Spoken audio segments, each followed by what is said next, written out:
What's going on, everybody? It's me, Ryan Monson, your host of the Classic Buffalo Podcast, the podcast that seeks to make people feel a little bit less alone on your day-to-day journey through this thing we called life by interviewing everyday people. That's you, that's your friend, that's your brother, that's your sister, your boyfriend, your girlfriend, Tom Cruise maybe someday.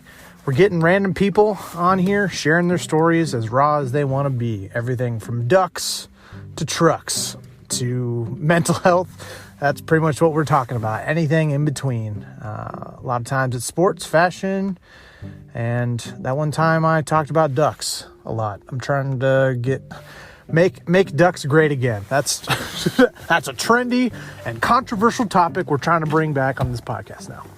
But today, guys, happy Valentine's Day. It's the Valentine's Day episode for me. I'm single. Kind of sucks, low key. But also, there's some good things about being single on Valentine's Day. And this episode is good if you're both. So we interview someone named Hayley McCoy. She goes by Shay. Sometimes she's a blogger, a little bit of a who's who in the city sometimes. People go to her to ask for her opinion on, outfits, places to eat around the city. She travels as well. She's a little bit of a history buff, Midwesternite. And she gives some tips about relationships. She talks about her passion for mental health.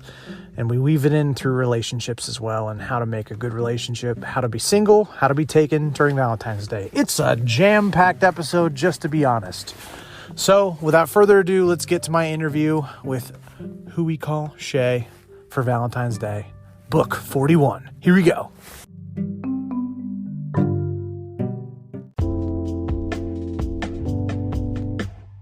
Joining me tonight for the Valentine's episode is Hayley, aka City of Shay. What's up? Hi. Welcome. Happy Valentine's Day. Thank you. As well. Do you have plans with the boo? Not that he knows and not that I know either.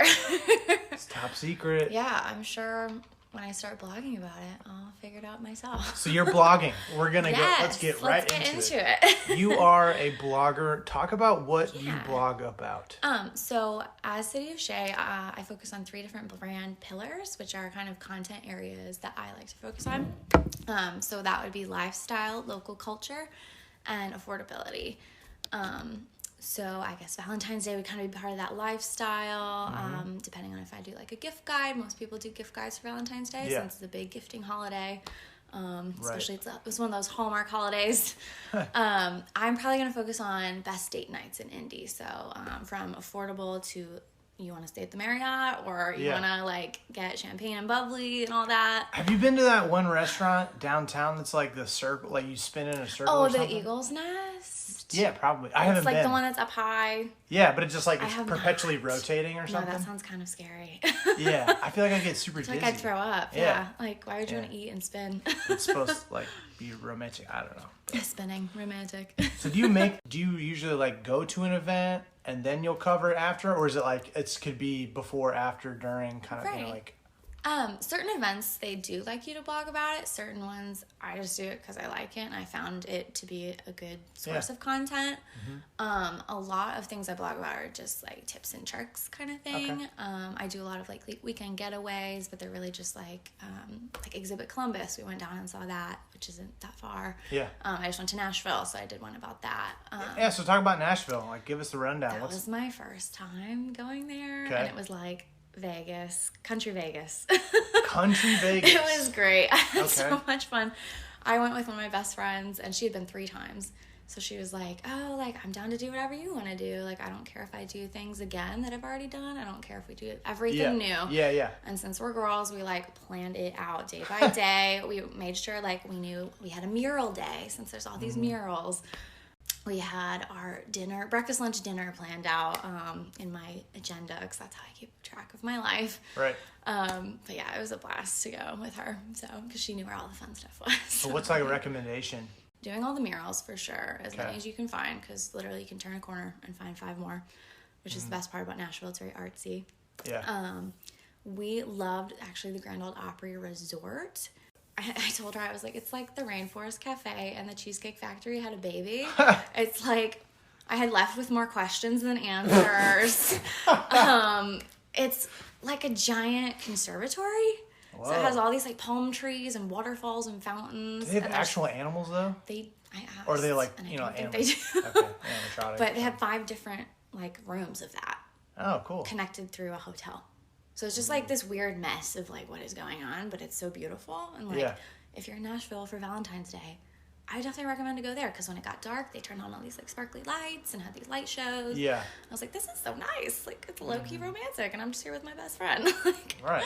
It was really fun. So definitely that. It's a little out of downtown Nashville, but it's like a 20-minute drive. So are you like from Indy? Like you cover a lot of Indy or like kind of talk about where you're from and stuff? I am not, and I think that's why I love it so much. I'm originally from Iowa, so I was born and raised Whoa. there. Yeah, Iowa. Middle of nowhere. Well, not really. Is there a thing that you're like you can tell someone's from Iowa? Do they have like when I say I'm from Iowa, they go. They get really excited because it's like hard to find us. We're like we don't talk about it much. Right. So I was born and raised there, and I moved to Indy for graduate school. Okay. And I actually graduated my undergrad 2 years early.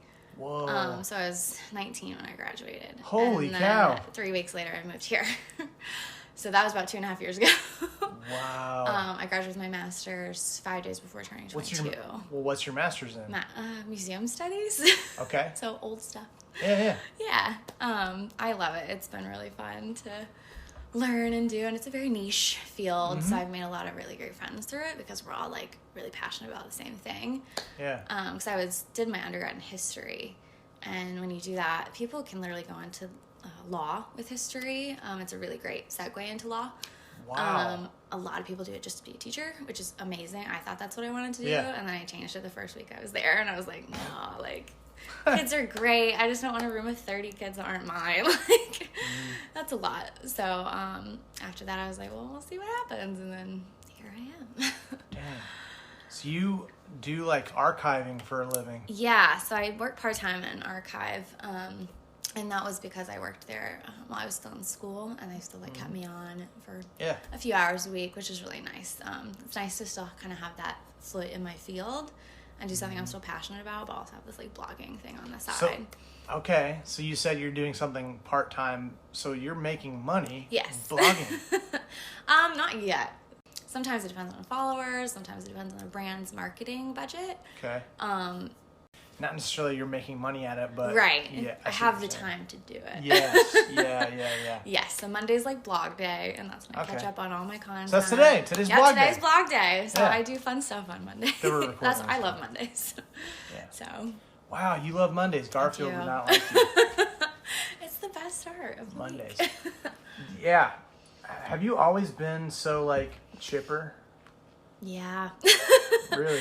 My mom used to have to tell me to like stop hugging people in middle school. You're a hugger. I'm a hugger. Yeah. I don't know when to shut up, which can be to my detriment. But when it comes to this kind of stuff, it's good because I have lots to talk about. But I've never been shy. I've never been to myself. I'm an only child, so I think that's why. Wow. Okay. I had to like kind of get out of my own shell and like sometimes learn to be exciting and like over bubbly and all that because I know a lot of only children aren't. They're a lot different, but we're all like the Only Children Club. Only Children. That's a good username for Instagram. Only Children Club. Yeah. Or like a band name maybe. Yes. Yeah. Our one of our teachers in grad school, she was an only child, and she said, anytime someone calls you like spoiled or like you're really whiny, just tell them, oh, you know why. But don't say why. But only children will know why, and it's because you're an only child. Like, exactly. So, how would you describe Iowa to people who are like aren't from there? Not as bad as you think. Were you like Des Moines or like? I was Cedar Rapids, so it's like the third biggest city. Okay. We have a Quaker Oats, which is the best part because you can always smell what day they're making crunch berries. What? Yeah, there's a store in Iowa called Ray Gun, and they like make graphic T-shirts about Iowa, and one says "Wake up and smell the crunch berries." That's cool. It's pretty great. But I loved growing up there. I used to hate it in middle school because I think everybody hates where they grow up. Right. And now that I've left, I really appreciate how cheap it was to live there. I could probably afford a 2-bedroom if I moved back. Yeah. With the amount I pay for mine. here, and I really love the education there. It's definitely known for its education in any level of schooling. The school I went to actually was really a teaching school, so it would have been good if I had continued to do teaching, but it was great either way. And University of Iowa is a big school. Does that by Cedar Rapids? That is Iowa City, so it's about 30 minutes south, and that's the Hawks. So everybody knows about the Hawkeyes. Yeah. But yeah. Is there like a legit rivalry between Iowa State and Iowa? Mm-hmm. They have the whole like house divided thing going on. Wow. People have like stickers that say that on their cars. How would you compare? What is it like? IU Purdue? Yeah, just small because it's Iowa. Right. Is there a type of person that goes to one versus goes to the other? Iowa is very much the business school, so it's like the Kelly School of Business. Like here. Okay, so like IU. Yeah, Iowa is IU, and then Iowa State is engineering, so it's like the Purdue. Oh, so legit. Okay, It's engineering and ag, so everybody wants to do like agriculture goes to Iowa State, and then there's my tiny school, University of Northern Iowa. Oh, you went to UNI? Yeah, I went to UNI. Wow, they've been in like March Madness a lot. All I know is we beat like North Carolina the year I was there, and that was a major deal. And I didn't grow up watching sports. Yeah. My dad does like drag racing, and like we have a cousin who did NASCAR, and so we like Indy 500 is my Super Bowl. Wow. Okay.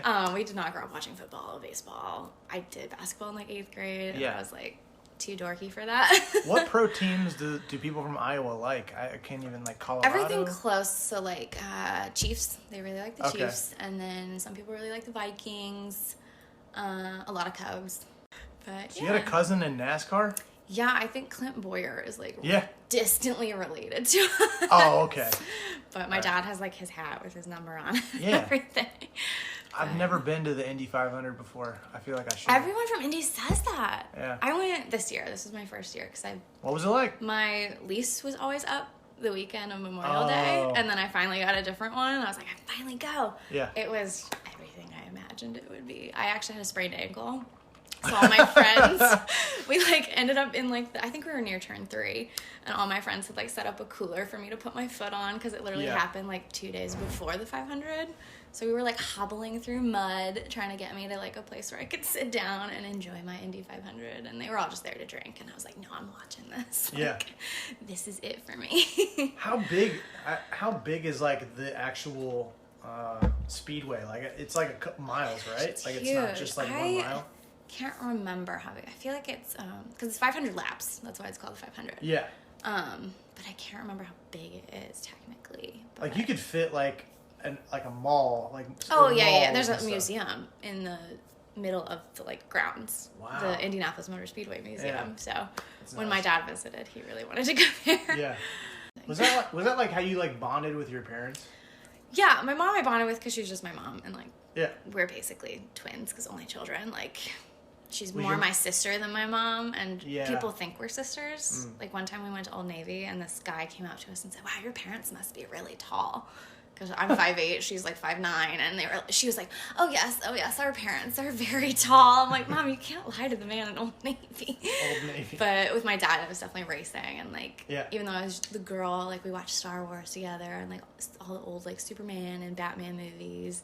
I would go to work. He's a carpenter, and I would go to work with him sometimes when I was like 5, just to like hang out with my dad. But I'm really close to both my parents, so it's really nice, but it's hard being 7.5 hours away.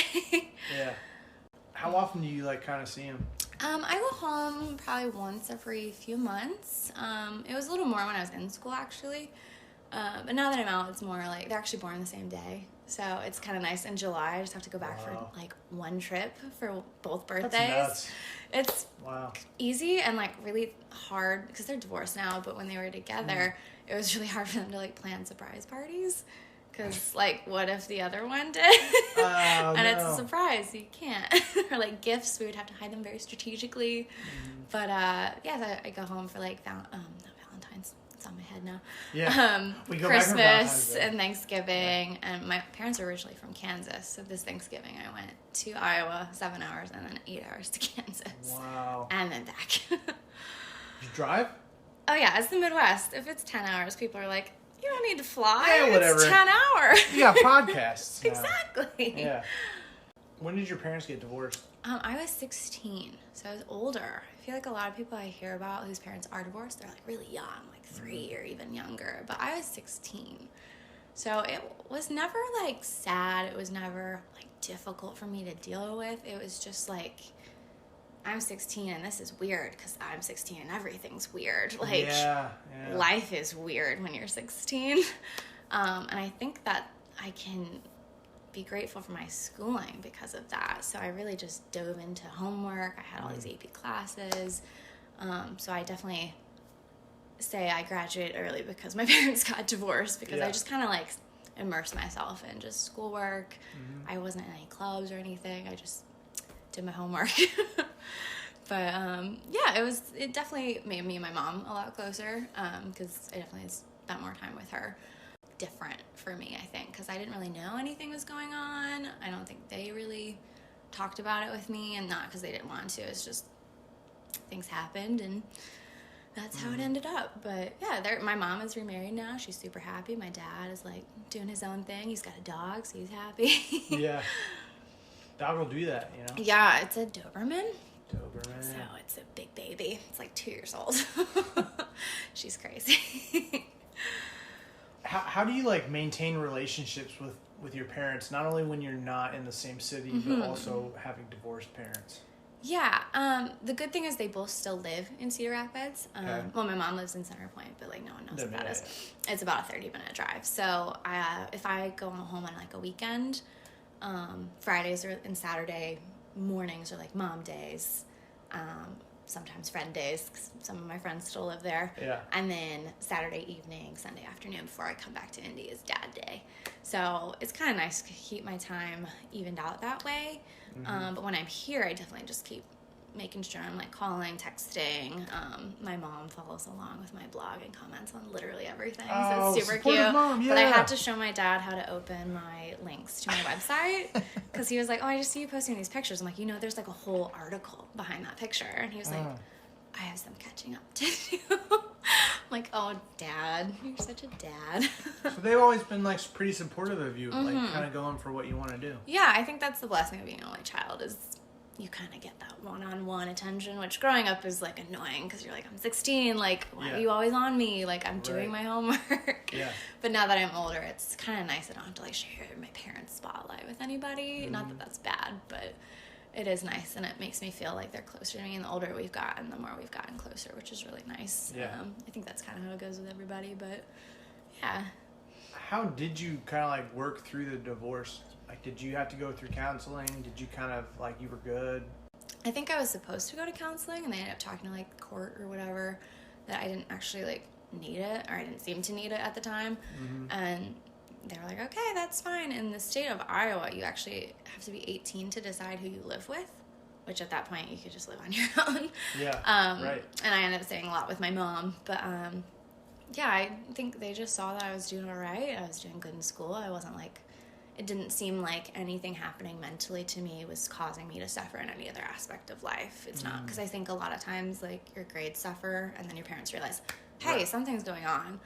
And for me, it was kind of the opposite. It's like, I'm suffering, kind of. I was doing okay, but because of that, I'm gonna do like work harder, or like kind of channel that energy into something like productive. So that really helped. But I have never been to therapy. I do think now that I'm older, I can look back and see that some of those things did affect me, but it's not really anything that I think is like detrimental to the way I'm living now. But they were just like, wow, okay, I guess you're good.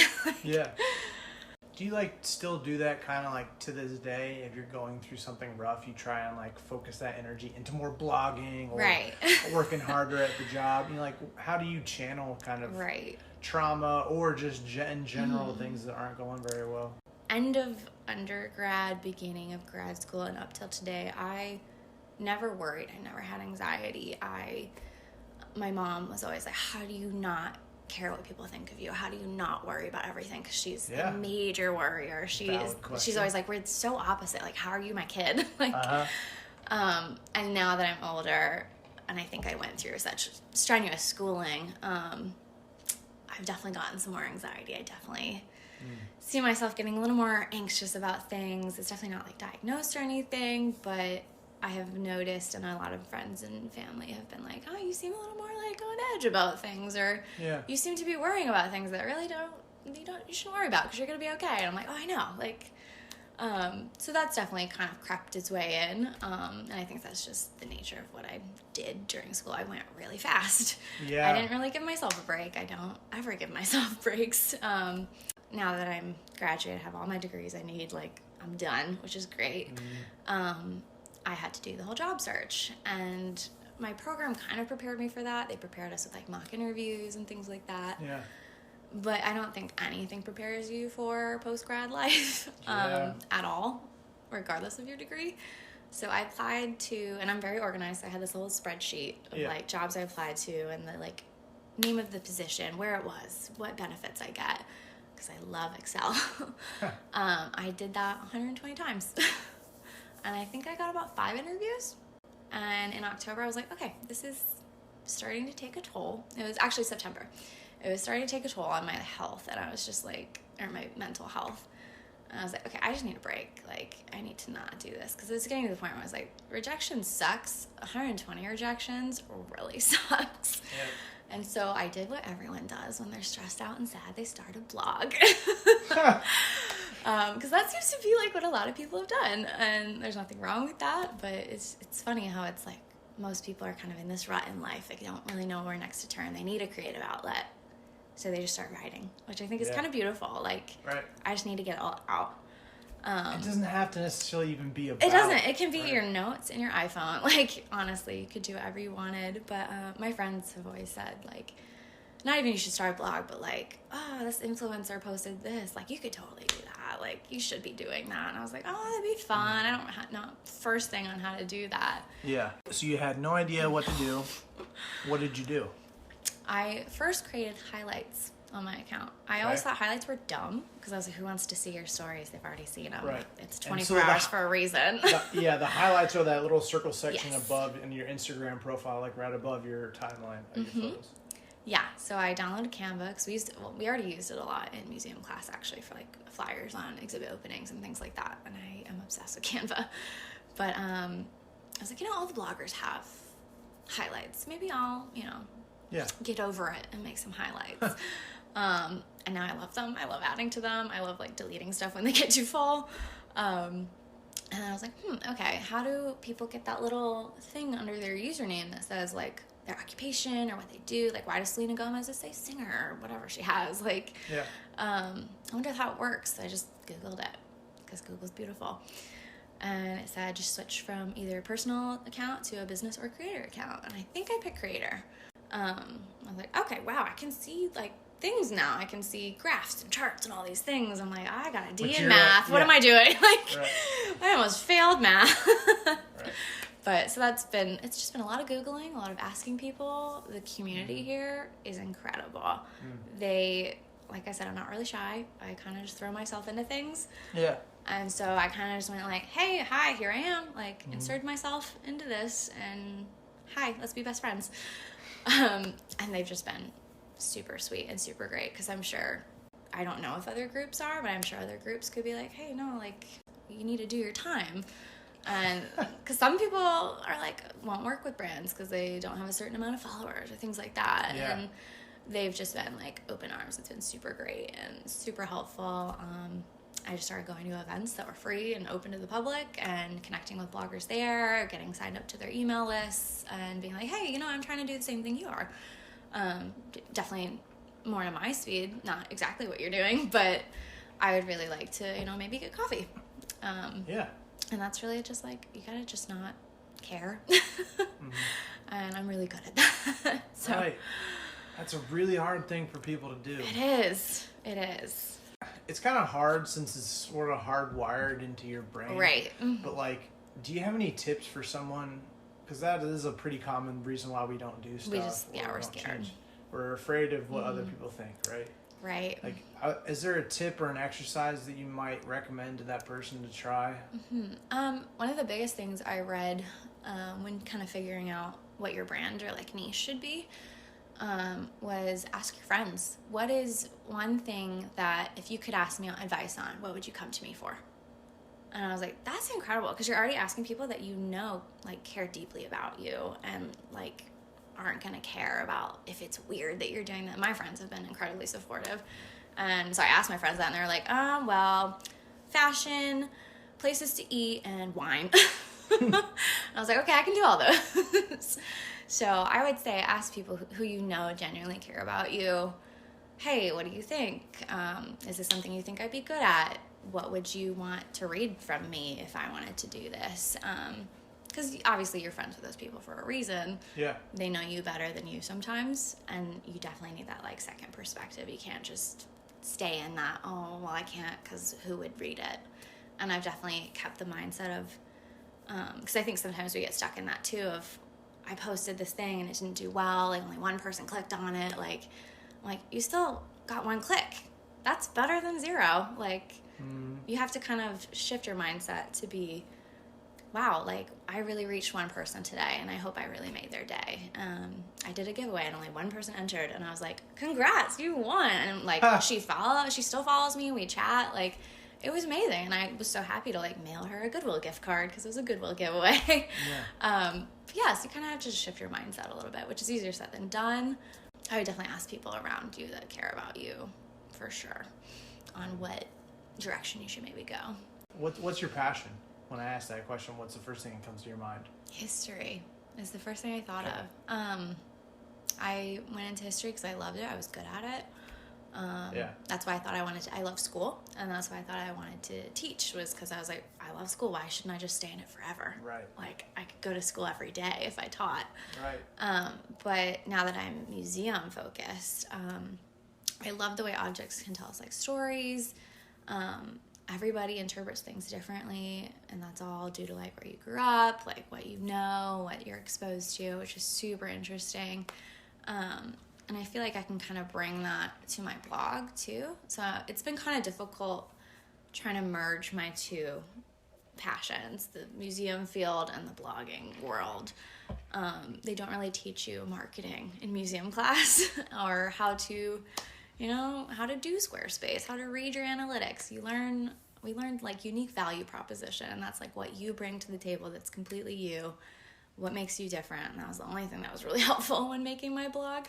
But I think my passion for like history and museums kind of melds into my blog, because I now can talk about museums in the area or understand what my audience is looking for. We do a lot of things on if your audience is at an art museum, like what are they going to want to see? So doing a lot of like audience research has really helped with my blog. So I kind of love that, like, I can still use my passion for history and museums and kind of meld it into what I really like to do and blog and things like that. So who's like one of your favorite like women from history? My favorite movie is Gone with the Wind. Okay. I love that it's 4 hours long. I love that it's an absolute epic of a movie. I love the book. I read it in sophomore year of high school for fun. It's quite big. But I love Vivian Leigh, who plays Scarlett in the movie, because she had a lot of mental health problems, and she still acted her butt off in that movie.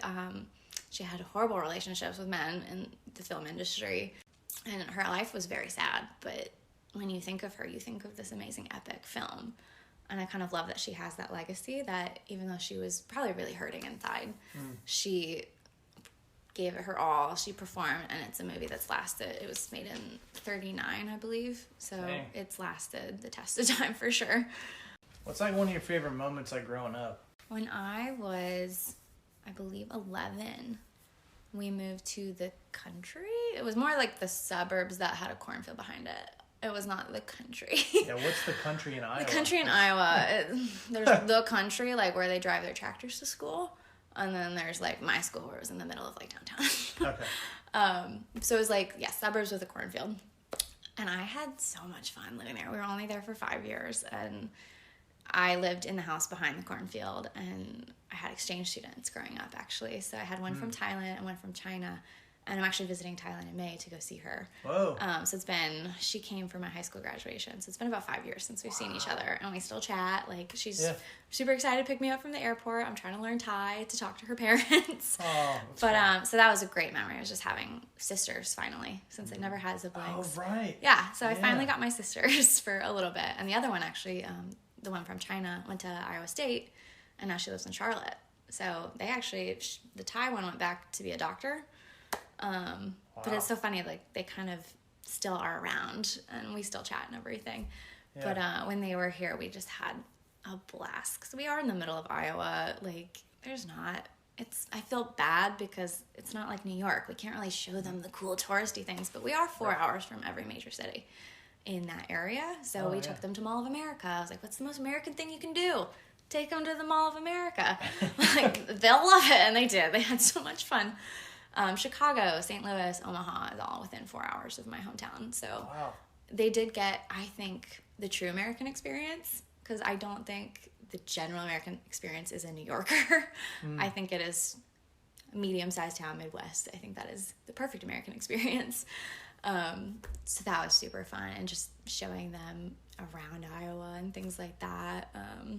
We just had so much fun together, and I'm glad that we still talk and things like that. So yeah, what did you like do for fun?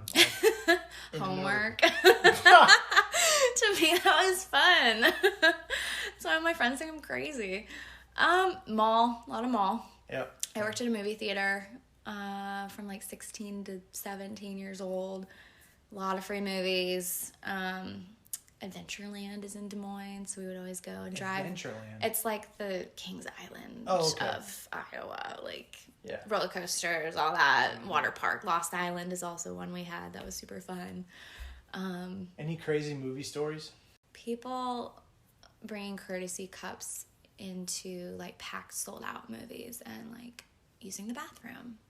Yikes. While like at the movie. Changing their baby's diapers in a sold-out Frozen show, like, because I worked when Frozen came out, and it was wild. That was wild. But I'm like, I guess you're a mom. You gotta do what you gotta do when you gotta do it. I'd rather it be a baby than a like full-grown human. I guess, yeah. Just like weird stuff, like people sneaking in 24 packs of beer and leaving it for us to clean up, like full extra large pizzas, because there are side doors, and apparently no one watches those. Oh my god. Yeah, it was a blast though. I had to stay there till like 3 a.m. every night and go back at like 8 a.m. in the morning, and it was like having a sleepover with my friends, but we were getting paid to like clean up crap. It just was like crazy. I loved it, even though it was awful. It was one of those things where it's like, this is the worst job. Yeah. And like after that, I worked at a Panera, and that was my favorite job because it always smelled like bread. Yeah. But yeah, the movie theater was very like formative for me. Have you seen like any like good movies like last couple of years? When I went home last, we saw Star Wars, and that was real good because it was me and my dad. So it was like, hey dad, it's like me and you want to go get some Buffalo Wild Wings and see Star Wars, because that's kind of like the agenda every time we're together is Buffalo Wild Wings and probably a movie and probably some Starbucks when I leave. We are very big on Starbucks together, so. Did you know whole like Baby Yoda thing? We just watched The Mandalorian, and apparently that's not Yoda. No, that's what my boyfriend said. It's not Yoda, and I was like, but it's Baby Yoda though. But then I was like, then what is he? And he's like, that's the point. No one knows. I'm like, I don't get any of it. I'm like, I just watch it for Baby Yoda because it looks like my cat. Yeah, it's adorable. Yeah, and I was like, it's like my cat, but green. It's so cute. Yeah. Yeah, I think we said if we get another cat, we'd probably name it Yoda. So our cat is our baby, and like we just need a baby Yoda now. So is it like your together animal? It's like both of yours? Quite the story. So we started dating September of 2018, so it's been over a year. Okay. And 3 weeks into that, I was like, hey, I'm a history girl. Like, I've always wanted to see the hotel in French Lick. I think French Lick is super cool, and the West Baden Hotel is absolutely gorgeous. Like, if you ever need a weekend getaway, going down to French Lick, see the hotel. It's beautiful. So we saw the hotel, got some wine, did some hiking, and then we were on our way back. It was like dusk, and this thing like ran across the road. And for some reason, my boyfriend was like, we need to stop. I was like, why would we stop for a raccoon? Like, you want to see if it's okay, even though we didn't run it over? He's like, no, I feel like we should stop. And I was like, okay. And so we stopped, and it was a baby kitten. and it ran up to us, which was very weird because most cats are like, no, thank you. Yeah. Like nuzzled its face in my hands, and it was just this like thing. It was so small. My hands could like wrap around her body. And I'm like deathly allergic to cats, and for some reason like nothing was acting up with me. And like once we had her, it took me like 2 weeks to detox. And I've been fine since, but we were just like, well, we can't just leave this here. Like it had no collar or anything, but it looked clean. So we took it to our friend's house who had a ferret, and apparently ferret food is pretty comparable to cat food. And so we fed her. She was very hungry, but she wouldn't eat if she wasn't on my lap. And we took her to the vet like the next day. She was 2 pounds and she was 5 months old. And cats are supposed to be about a pound a month. So she was half the size she should have been. It was a beautiful like 80-degree weekend, and then the next weekend was freezing rain. So our vet was like, you saved this cat. Like she would have been dead if you hadn't picked her up off the side of the road. And so we named her Cosette because we had just watched Les Mis, and there's a little orphan girl in the movie named Cosette. Wow. And she has like no mom. And we were like, you're an orphan. Oh. But she had no chip or anything. So you're like, I guess we have a cat now, 3 weeks into dating. Surprise. Yeah. And like, I think the second we saw her, we knew we were going to take her home. And I mean, if she had no chips, but, yeah, there was no question about that being our baby. But she's quite sassy now. She's pretty great. Being that it's the Valentine's Day episode, what do you think are like keys to a good relationship? Communication is the big one. Everyone says communication is key, and it sounds so corny, but it's so true. Like, you can never over communicate. You can never overstate something. You can never talk about your feelings more. People aren't talking about their feelings enough. And I think that's why we might have mental health problems sometimes, is we don't talk about what we're feeling. And that's why therapy is great, is you get to talk about how you're feeling with someone. Right. But definitely, in a relationship, just talk. Like, it's so, even if it's just about your day, if it's about something stupid, like, that's usually the funny stuff. So how do you be single and healthy? Keep busy. I move fast in relationships. Not like the steps you're supposed to take, but I just don't really take breaks. I have really long relationships, and then I move on into another really long relationship. So the one time I've been single for a very long time was here. And I was like, this is weird. Like, I haven't gotten to do this in a while, because I haven't been single since I was 15. Wow. So yeah, like 2 summers ago, it was like a good 4-month gap, which is very long for me. And I had the best summer. I had so much fun with my friends. Like, we got all really close that summer. I'm really lucky to have friends that want to do something all the time. Because I know some people aren't so blessed to have friends that are, like, down to do it. My boyfriend sometimes, his friends just are like, oh, I want to come over and play a game. I'm like, you guys do that all the time. Like, my friends love trying out new restaurants, new bars. So I really love that. Like, I'm blessed with friends like that. But, yeah, just staying busy, it was like the best part. And it wasn't because I was sad or anything or wanted to distract myself. It was just, this is the time to do it. And if I had been sad and wanting to distract myself, that would have been the perfect thing to do. So definitely, and this is a great city to do that in. So. What's the best thing you can do on Valentine's Day when you're single, or around that time? Right. It can be hard, like week before, week after. Yeah. Especially with Instagram, you see all the cute posts. Gosh, yeah. Like, look what my boyfriend got me. Yeah, that's hard. I would say definitely plan a Valentines if that's your thing, or maybe a bro in times. Yeah. If you're a bro. Like, have you done one? Like, have you done a Valentine's before? You probably still do it. Yeah, like, I have a boyfriend, but I know I'm going to be hanging out with I think the 13th is like unofficial Valentine's Day. Both. Yeah. I totally do both. We'll probably go get wine. We'll go like Peace Water or something like that, and get some wine. But I know the bloggers want to do like a Valentine's. So that's going to be super fun. Are you going to, like, the blogger conference?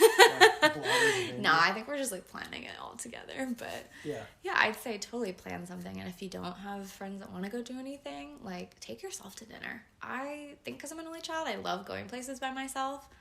Take yourself out for a fancy meal. You deserve it. Even if it's not Valentine's Day, do that. You deserve to be treated, and you should treat yourself. How often should we do that? I'd say as much as your bank account lets you. As in, like, treating yourself. You should find ways to treat yourself every day, even if it's, I took a shower, because sometimes that's hard. I'd say, like, take a bath with a bath bomb. Like, that's treating yourself. It's cheap, it's effective. Any range of things. It doesn't have to cost money. It can be, I journaled today. I wrote down 3 things I'm grateful for. Because I know a lot of people do that, and they said it's really helped like change their perspective on things and like how to be grateful for things, and realizing you do have like a lot to be grateful for. But yeah, like definitely take time out of your day, even if it's 5 minutes, to just do something for yourself. Because I think a lot of people do things for other people all day, and like especially if their job is like that, and it's like you kind of forget to take care of yourself sometimes. When shit hits the fan, like, what do you do for your good friends, your girlfriends, like your boyfriend? Like, what do you do to support them? I definitely try and drop everything I can and just be with them. I know my friends are going through some things right now, and just keeping her busy, keeping her doing things, like going to fun places, has been really helpful for her. And she asked that of us, was, hey, like, I'm going through some stuff. Can we, like, plan more things together? I was like, of course, like, my schedule's open to you. Like, my friends are my first priority in life. Now that I live in Indy and I'm only around my friends, my family is a priority, but it's a little different since they're just texting. I have my Instagram, like, DMs separated, where everyone who's in general is a person that is my close personal friend. Everyone that's primary is just, like, brands I've tagged in my stories or things like that, or bloggers I talk to but I've never met. So that way, when I do get DMs, I can immediately go to that tab and answer who's my priority. And that really helps me, and it helps other people, because it's showing them, hey, I care about you. I care to answer you first. I'm a very first come, first serve person. So if I've made plans with somebody, I am not backing out of that. Even if 40 other people ask me to do something on that same hour, I'm like, no, I'm sorry. Like, I've already made plans with probably my best friend, and that's important to me. I'm not really flaky. So I think that's really important to be, is like, show you're present, show you're a present friend. Yeah, I feel like with that, it always becomes like, I don't, like, let's say I'm just like, talk to one of my friends, and I'm saying, man, I'm just not really doing very well. And like, I project it to be day after day after day. I'm saying that, and then all of a sudden they're just not going to want to hang out with me anymore. Right. Because like, I don't know when this bad cycle's going to end. You don't want to be like a downer on the parade. Yeah. Right. Yeah. And I think that's the biggest struggle or question mark, is how do you be honest and advocate for yourself, but not push them away? Right. Because sometimes you have to let people have room for whatever they're going through, because maybe they haven't told you they're going through something. And I know some people have told people, hey, like, I don't have space for this right now, like, mentally, like, I can't deal with this right now, but like, give me a day and I'll get back to you. Like, so I think having that, like, communication is really awesome. I just be like, hey, I'm also going through something, and like, I can't do it right now. Yeah. I think having that level of conversation with your friends is really important. And then you can also be there for them, since you know. Do you have like a motto? You are allowed to be both a masterpiece and a work in progress simultaneously. I think that's like, especially like, I'm artsy, I'm history. Yeah. You're allowed to be a masterpiece and a work in progress. It's like corny, but I love that, because, and especially like the facade we all put on social media, we look like a masterpiece all the time.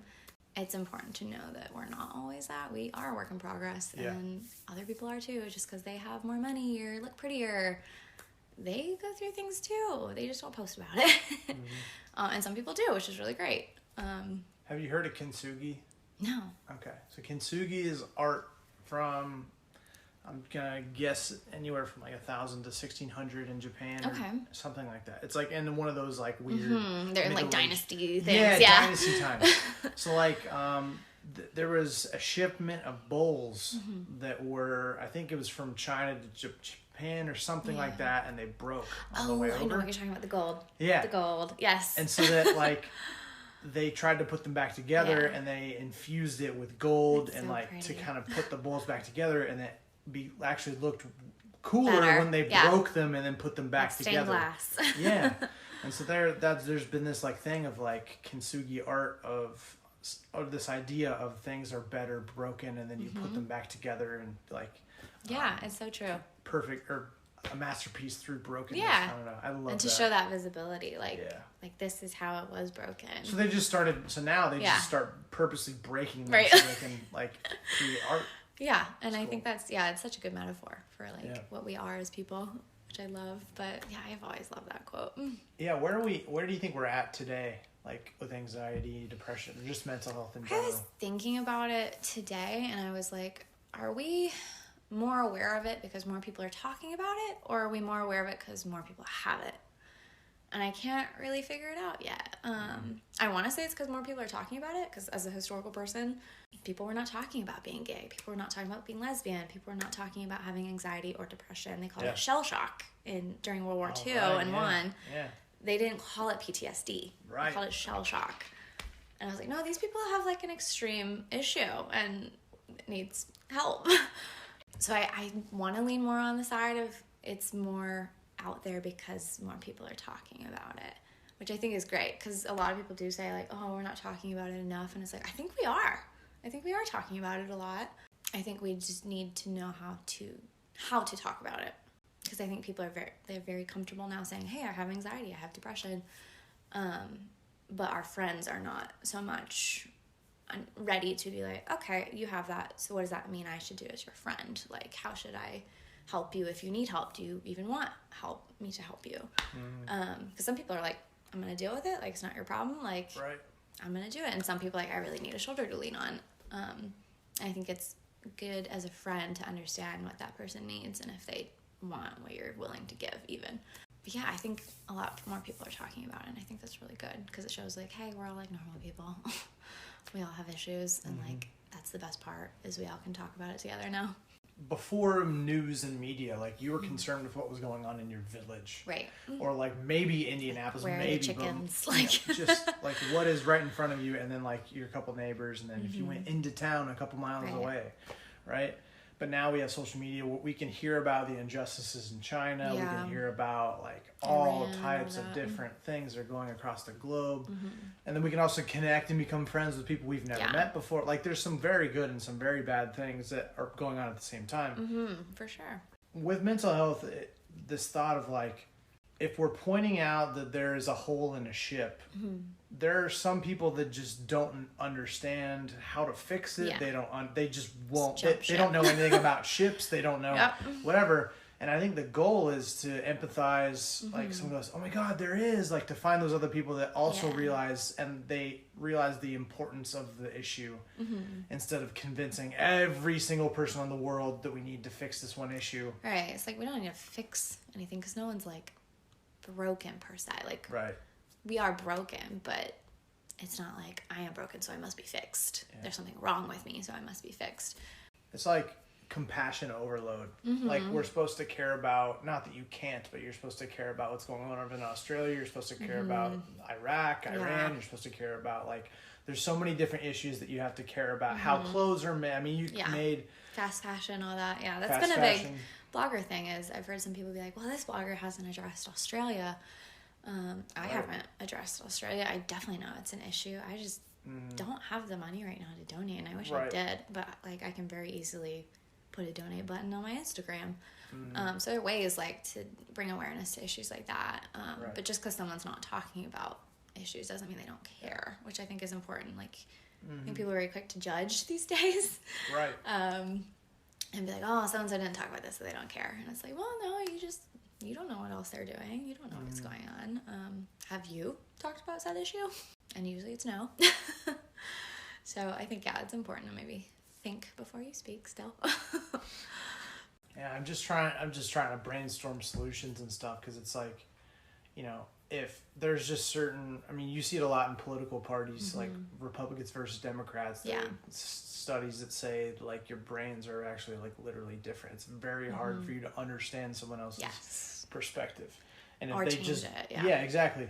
And especially age, the older you get, you know, neuroplasticity and stuff like that. But what would you think would be a solution for, or just something that maybe even a very practical step that somebody might be able to do to improve their mental health, do you think? Kind of like we said, taking time for yourself. There's so much going on. There's so much to consume these days. Shutting that off.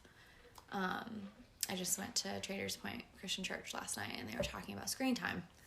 And they said, you know, like, it's okay to be on screens. It's okay, like, to use them. Maybe just be more intentional on how we're using them. But, like, give yourself a break. Shut it off. Like, if things aren't feeling good for you, like, cut that part off. You don't have to follow every news channel. And if you are, and you're noticing opening Twitter is causing you anxiety, maybe do some digging, figure out what the common denominator is. It's usually the news, because the news is really depressing. I follow only friends on Twitter. My Twitter's private. Like, I follow maybe 2 celebrities on my Instagram, because I don't want to end up comparing myself to them and their 1 million followers. Yeah. Because that's not me. I don't want 1 million followers. I want people that genuinely care. Yeah, I don't. Joking. I want people that genuinely care, and if that means I have 1,000, that's great. Yeah, you're trying to build a community of people. Yeah, people are saying engagement over numbers now. So having that engaged audience, which is funny because in museum class they did not like the word engagement. Why? They said it was just a little buzzword. Oh, buzzword. It's a word we use to just kind of say, oh, the audience is so engaged. It's like, well, what does that mean? Like, in museums, it definitely is kind of a weird word. On Instagram, it makes so much sense because that's literally what the number is labeled as. Yeah. But, yeah, definitely like unique, genuine connections over, I have so-and-so numbers behind this K on my profile. It's like, no one really, people care about that still, but it's becoming more and more not so important, which is really nice because we've been talking about like Instagram getting rid of likes and all that. And like, I don't think it's because Instagram and Facebook care about our mental health at all. No. They like money.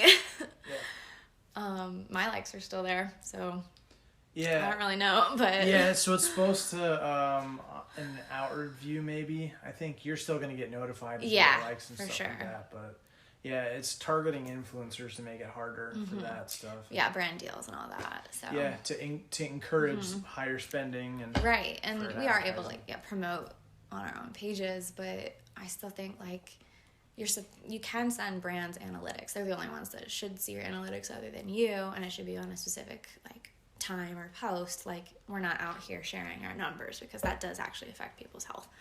I know during like the new year, people were posting like, oh, like look how fun my feed was this year, and they were showing the number of like impressions they got. And another blogger I follow was like, please stop doing that because you are affecting smaller bloggers who think that they need that level of number.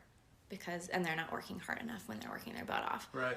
That kind of helps, but I don't really think the likes going away is a thing. How do you define success? It's like getting to do like what makes you happy.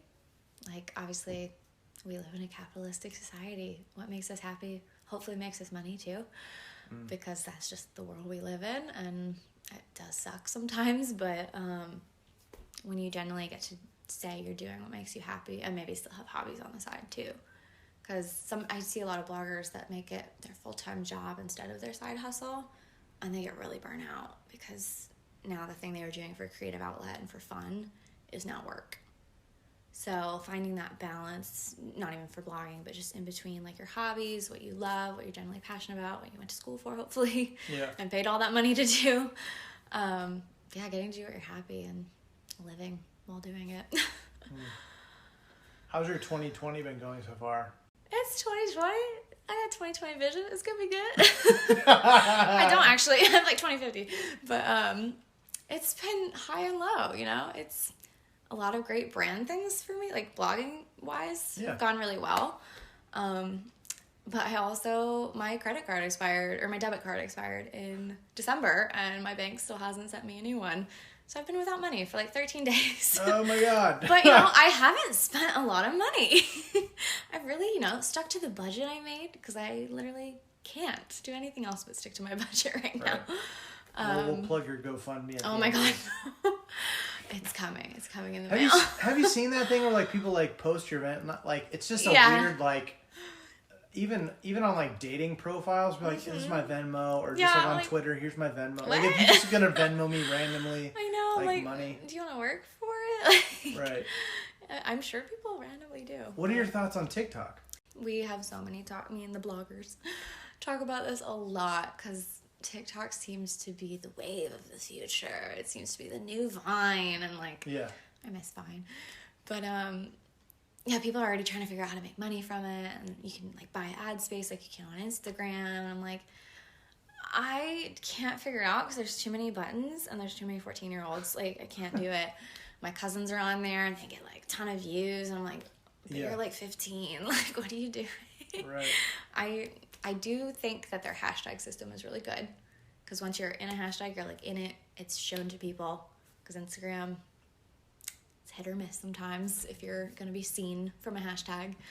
But yeah, it's just, there's too many buttons. There's too many filters and like things you can do to edit the video. And I'm like, I'm good at pictures. I can do an Instagram picture. Yeah, I've been curious just like on the sexualization of it. Yeah. In the sense of like, I mean, not only is it just the fact that they're so young, but like, is that always just, you think, been the case? Like, as in like sex sells, is this just another case of that? And it's just like, oh, well, that was the same thing that was going on Instagram. It was just I mean, people had Finstas, so. But, Which was crazy. Like, do you think it's just the same thing just on another platform, or is this a little bit different because it's a younger age, or that it's video? Yeah. Like, do you have any thoughts on that? I think definitely it feels unregulated. I don't know why, but when I go on there, I'm like, it just feels so like not run by anyone. Yeah. I see what you're saying. Which sometimes Instagram feels that way, but that's when there's like an issue. And that can definitely get out of hand, and like kids are so impressionable, and I'm so sad that kids these days seem like they like want to be like the next YouTuber, because I've had some like moms that I'm friends with say like, oh, like, you know how kids used to say I want to be a doctor, I want to be a lawyer. Now they're saying I want to be a YouTuber. Everybody. I'm like, but they're like 5. Why do they know what YouTube is? Like, and YouTube's like cutting down on all those like videos with kids in them now, and that's I a recent still thing. follow along with like YouTube and all that, and it's like if it even looks enticing to a child, you have to mark it or you'll get fined like a crazy number. I'm hoping TikTok gets some sort of like thing like YouTube's kind of doing, because it definitely could get rampant and out of control. Right. And that's not safe for children, like at all. All right, we're gonna wrap up here. We have 5 fun questions for you. Sweet. Number 1, and we mentioned this off air that you were like, you're not gonna like this question, but you have to answer. Yes. Anyway. But if you can go back to any time in history and relive, like, let's pick a moment. Like, you get to watch it happen. You get to watch the moon landing. I don't know. Whatever I like that. Okay. I want to be like so corny and say Woodstock, even though I'm like such a straight A girl. Like, I'm so straight edge, it's boring. Like, Woodstock would have been so fun, because I don't like 80s music. I think it's horrible. Like, unpopular opinion. Yeah. But like late 60s, early 70s, I'm super into the Black Keys, and they definitely draw a lot of their inspiration from those kinds of like guitars and everything. So I'd love to go to Woodstock. Like, there you go. That's the clothes I wear, very 70s. So I would love that. But 2020 goal. Figure out how to make my passions and my academics line up. But also I need to like support myself financially. So kind of finding in between. I'd love to hit some brand deals that actually pay money instead of exposure, or we'll send you product for a post, which is great. Like, I'll take free wine or shoes, but I want it to be more meaningful than just that. And eventually it's cool to make money off of. You get to go to dinner with anyone who's alive. My boyfriend. There you go. That's a good answer. All right, well, you get to go with him and somebody else. I say Black Keys. I love them. All right, cool. Boyfriend wouldn't like that because he knows I love them. But like when I was in Nashville, they're like based out of there now, and I found out where their studio is, and I went and took a picture with like their door, and I was like, "This is where they are." Yeah. Like, what if they come out and say hi? I'm like, I don't hear anything, so I'm sure they're not in there. Right. But I would love them. Where would you go to eat? Me and my friends go to the Tap every Wednesday for trivia, and I actually really like their food, so I'd probably go to the Tap because I mean, there's 40 options of beer too. There you go. So. If you could be famous for one thing. Being myself. Which hopefully would be nice too. I would like to be famous for being kind. Right, yeah. I would hope that I would come across that way. Favorite part of yourself? My willingness to just put myself out there. I think it has helped me a lot in school, in life, and blogging. I kind of love that I'm not shy. It's not a bad thing to be shy at all. It can definitely be a thing that helps you in this life. You kind of just say whatever comes to my head, and that's not great. If I was a little more shy, maybe I would think. Yeah, focus on the positive. But I think just my tendency to just have the initiative, just do it. Well, you're going to pick one person now. Shout them out. Shout out Janice for 8th grade science teacher for being, such a light and whatever. Just pick a person you're just pouring into them. Can I do two? Sure. Yes, my mom, because I think we all should say our moms. They gave us life. My mom is one of the strongest people I know. She's been through a lot, and just the fact that she still carries on, and she's her happy self and super cute. I love her. I love that she is my sister, basically. She's the sister I could never have. I can go to her with anything and judge me, but she's going to mom me, and I probably need it. So knowing that I can do that is really awesome. And then the other person would be, her name's Timna Masariu. She has been like my blog mentor. She's really just kind of taken me under my wing. Her handle is Savvy Style Mom. She has treated me like I'm her blog daughter, which has been the best. Blog daughter. Yeah, I'm like, you gotta have a blog mom, and you need a blog daughter. It's like a big sorority, but better. Yeah. So yeah, it's been really helpful just being under her wing and learning things from her and seeing how she balances this blogging world and being a mom and being an entrepreneur is really exciting to see, and kind of gives me hope that I could maybe be a mom and do what I'm doing too. But it's awesome too because we do completely different brand niche things. Yeah. So yeah, that would definitely be mine too. Yay, shout out. Yay.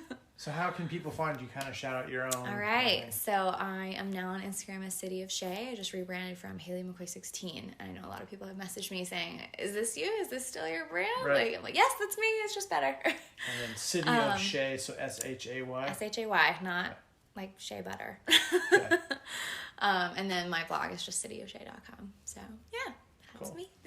Well, thanks so much for joining. Awesome. Thank you for having me. This is the best. I love podcasts. So. Yeah, and you're on one. Yes, that's crazy. My mom's going to be so happy.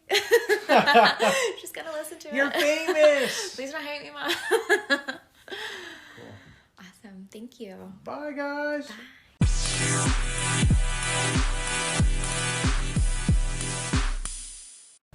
Hey everybody, this is Ryan from the Classic Buffalo Podcast. Wanted to take a second to talk about Anchor, how I'm actually making this podcast happen. Super happy that I'm partnering with them. So, Anchor is actually the easiest way to make a podcast. I've done my research. This is basically the best way. I promise. It's going to give you everything you need in one place for free, which is the best part. It's going to have tools, so you don't really need a fancy schmancy recording guy. Anchor's going to be helping you out there, and then they're going to distribute the podcast everywhere to Spotify, Apple Podcasts, Google, everything. And then you can also make money with basically no minimum listenership, which is kind of rare. So hop on Anchor as soon as you can. Thanks.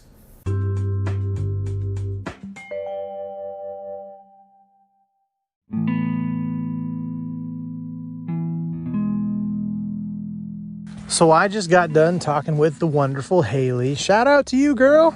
Wishing you and your bae a wonderful Valentine's Day, as well as anyone else who is both single and taken. But shout out to you, Hayley, just for being vulnerable, sharing your tips, tricks, and doodads for this wonderful holiday for some people, and also can be a difficult time. So I think you covered a lot of bases and also talked about how to have some success in a relationship, and then how do you be single. We kind of had somewhat of a back-to-back 2 episodes talking about relationships and divorce and a lot of different types of things. And it's being in a relationship, platonically or romantically, it's never easy. It really isn't. Let's be honest. For me, physical touch is my love language, and that it can be a part of a relationship, which kind of sucks. But also as a guy, how do you advocate for yourself to say, I'd love hugs? Because, for me, whether it's hugging guys or hugging girls, I'm sure it's the same thing as far as like the oxytocin that would be related to my love language. It's not like I need to be hugging a girl. You can't just do that in public, right? You can't just go hug somebody of the opposite sex. That is weird. But how do you get your physical touch needs met? How do you get the words of affirmation met? How do you get certain things that you might get in a relationship? I think there's kind of an obvious one, but other than that, how do you deal with Valentine's Day when you're single? That's always a tough thing, and stay busy, I'm trying to schedule stuff for this weekend, so I have something to do for the Valentine's Day weekend. Even though I think it's Chipotle or Qdoba had some Valentine's Day deal where if you kiss somebody Like, and it's basically like buy one, get the other person's meal free. So maybe get a friend, I suppose, or I don't know. Get your mom and kiss her on the cheek. I don't know. Just do something like that. Get you some free Qdoba Chipotle. I can't remember which one it is, but there you go. But Hayley, thanks so much for being on the episode. Such a positive energy from across the couch. It means a lot for you to come on and support what I'm trying to do out here. And I also thought you had a lot of really cool things to say. And she puts out good work. She put out something about like thrifting in Indianapolis, and I was on there, and that was kind of cool. But not only she put out good work, but she's a good person, and it's just a matter of time before the brand deals start, coming in. It'll be a little more expensive, so she can kind of make that more full time. That's also a good example of someone who's, doing part-time stuff. And, it's kind of cool. She's somewhat also doing something she likes. It's not like she's like a mechanic and then is doing the blogging, right? She's still doing the history stuff, but also doing the blogging, which she cares about. So, it's possible, guys. You don't have to, there's just a variety of different ways that people do things to become successful or to be happy.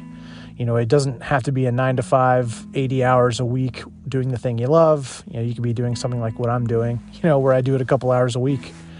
Or someone like, Hayley that kind of is splitting time, having a part-time job so she has the time to do what she wants to do. And one thing that she really said that I thought was really cool was like the masterpiece. We're allowed to be a work in progress and a masterpiece. I thought that was so beautiful and accurate. We're always judging ourselves for where we're not. And I was talking with one of my friends the other day and was saying that, and this isn't like a quote that I made up. This is a very popular quote, but like life happens when you're planning for it. We are so consumed with once I get to XYZ, I'll be happy.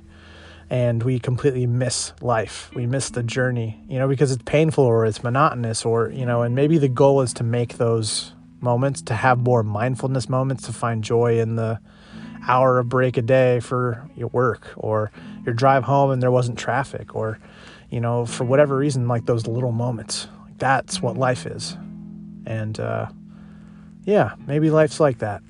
We don't have to do this one giant thing, but it's a bunch of little tiny things, and the goal is to appreciate those as much as you can. But, we've also, everybody has their baggage, whether you're 14 years old or 44 or 104, everybody has a baggage.